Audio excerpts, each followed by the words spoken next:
একটা সময় ড্রেন পরিষ্কার বা সুইপারের কাজ করেছে এই মানুষটি, আর আজ তিনি একজন সফল ব্যবসায়ী, যার হাতে রান্না করা খাবার খেয়ে মুগ্ধ শত শত মানুষ। দীর্ঘদিন মনে করেন আমি ওই সুইপারের কাজ করছি, অনেক দিনই করছি, কিন্তু তখন আমার কাছে কষ্ট মনে হয়েছে। আর নিজের ভিতরে যে আমার যে ভিতরে একটা যে শিক্ষা ছিল, এই শিক্ষাটা আমি কাজে লাগাবো কীভাবে, তখনকার আমি পরিকল্পনাই চিন্তাই করতাম। নাম তার রমজান হোসেন। নিজেই বাজার করছেন, নিজেই কেটে রান্না করছেন, আর সেই খাবারের স্বাদে মুগ্ধ হচ্ছেন ভোজন রসিকরা। মানুষ আল্লাহর রহমতে আমার এখানে নিম্ন শ্রেণীর থেকে লিয়া উপর লেভেলের লোক আমার এখান থেকে এসে খায়। এখানে বাজারও দিয়েও আসে, প্রাইভেট দিয়েও আসে। এই যে আজকের ঘটনা মনে করেন 15টা বাজে থেকে আইসা বসে রয়েছে, আমি দোকান নিয়ে আইছি 10টা বাজে, 1 ঘন্টা অপেক্ষা করে মনে করেন সে খাবার খাইছে।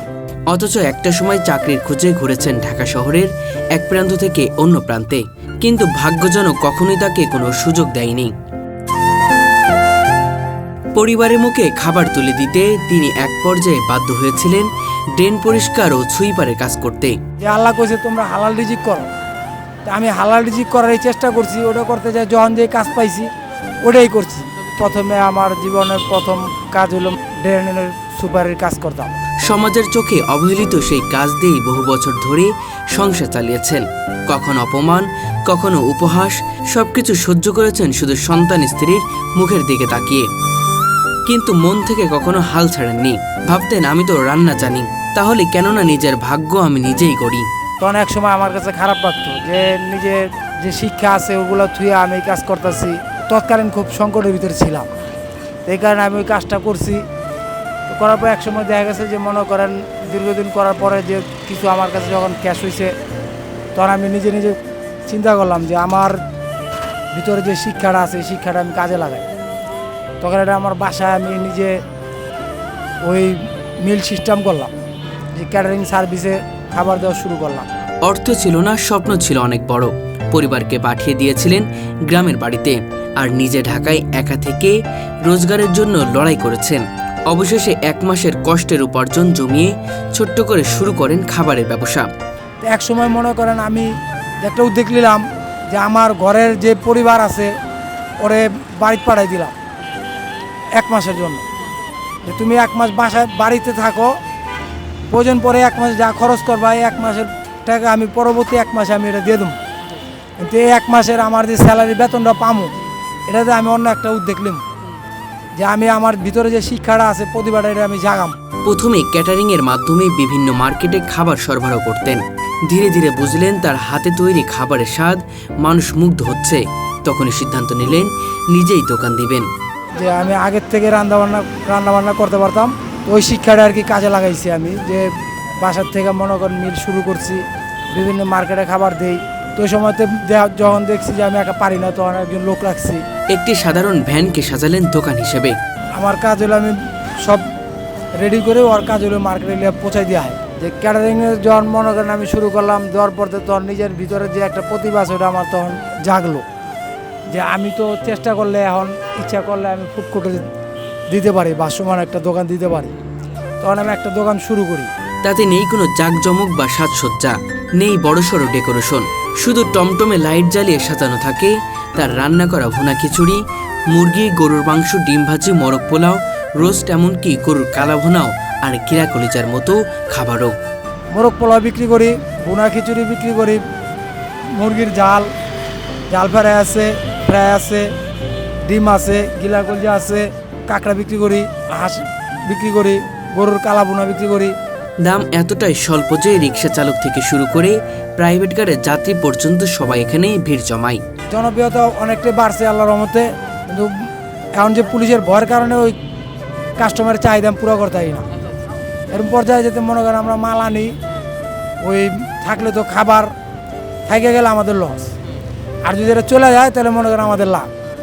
এই কারণে মনে করেন আমরা ওরা যে সময় দিচ্ছে ওই সময় অনুসারে মাল আনি।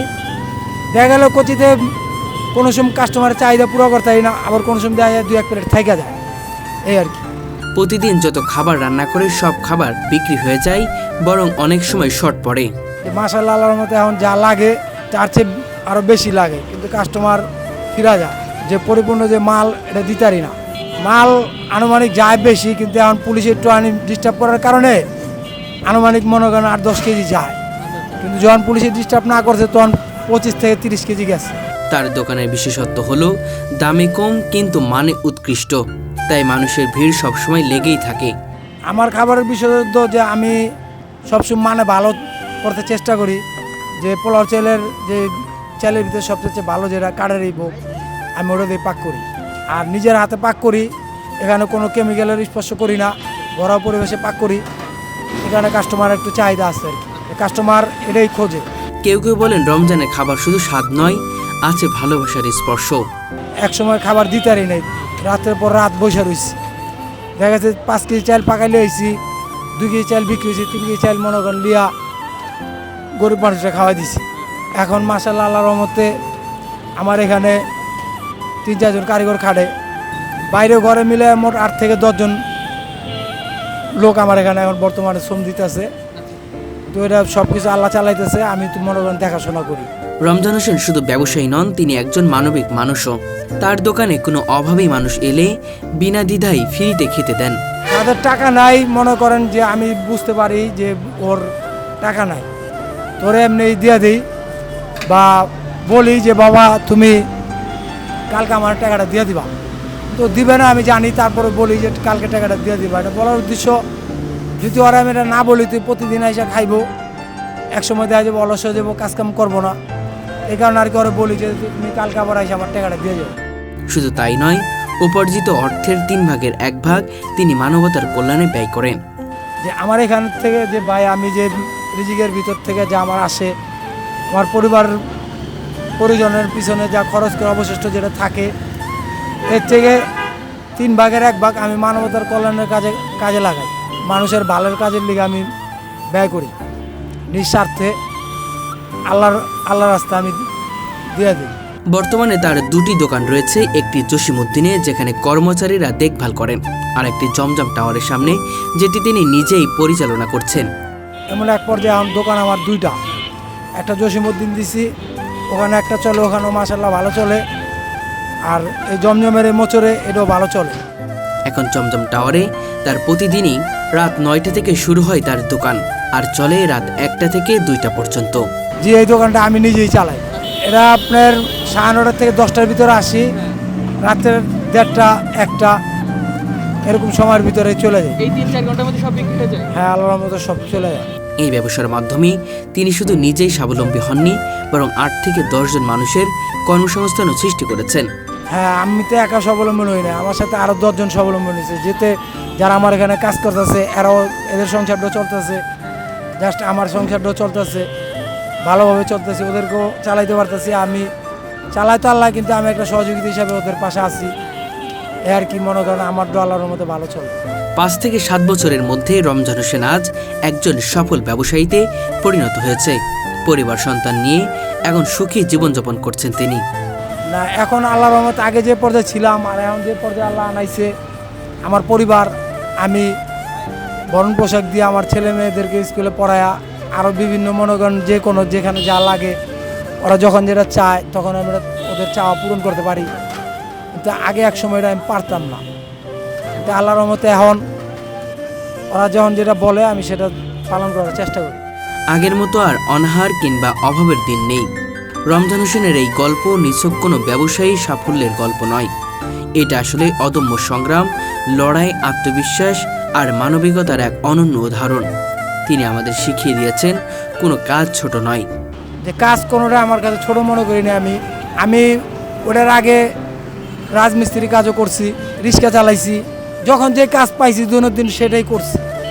কাজ আমি কোনোটাই নিন্দা করি না, চুরি বাদে, যেটা আল্লাহ নিষেধ করছে। যে কাজ দিয়ে জীবন গড়ে তোলা যায়, যে কাজ দিয়ে মানুষের মুখে হাসি ফোটানো যায়, সেটাই মহৎ কাজ।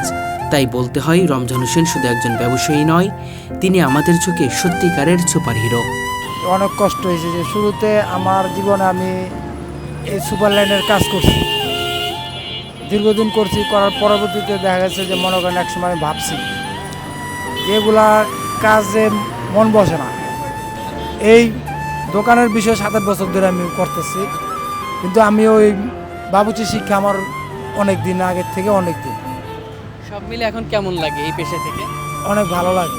শুরু করা অবস্থাতে মনে করেন আমার কিছুদিন একটু সমস্যা হয়েছে, কাস্টমার জানে নাই, বোঝে নাই।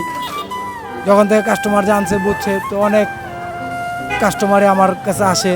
এখন বসে থেকেও খাবার নেয়, পার্সেলে বেশিরভাগ যায়। এখন থাকে, আগে থাকতো না। এখন যে পরিস্থিতি, পুলিশের যে সমস্যাটা, এই সমস্যার কারণে মনে করেন এখন মাঝে মধ্যে কিছু 2-1 প্লেট মাল থেকে যায়। হ্যাঁ, যখন মনে করেন মানুষ এসে আমার খাবার খায়, ওরা যখন প্রশংসা করে তখন আমার কাছে অনেক ভালো লাগে। তাই আমি চেষ্টা করি যে আরও ভালো দেওয়ার জন্য। এখন বর্তমানে পুলিশের কারণে একটু বেচাকেনি একটু খারাপ হয়, তারপরও মনে করেন আমার এই দোকানে 10 থেকে 12 হাজার টাকা সেল হয়। দোকানে লাগে 4-5 ঘন্টা, আর এমনি বাসায় লাগে মনে করেন 3-4 ঘন্টা। সর্বমোট 8-9 ঘন্টা সময় দেওয়ার লাগে আর কি। আমি এটা নিজের থাইকে নিজে সব কিছু করি, নিজের আড্ডা নিজে মনে করেন করি, এবং দোকানে যে কেনাকাটাও নিজেই করি, সব কিছু করি। এই কারণে মনে করেন আমার একটা নিজের প্রতি একটা আছে, বিশ্বাস আছে যে না, আমি খাবারটা ভালো দিই। মানুষও খায়, এই কথাটাই বলে যে না, ওনার খাবার ঘরোয়া পরিবেশের ভালো। এই কারণে কাস্টমার আমার কাছে আসে।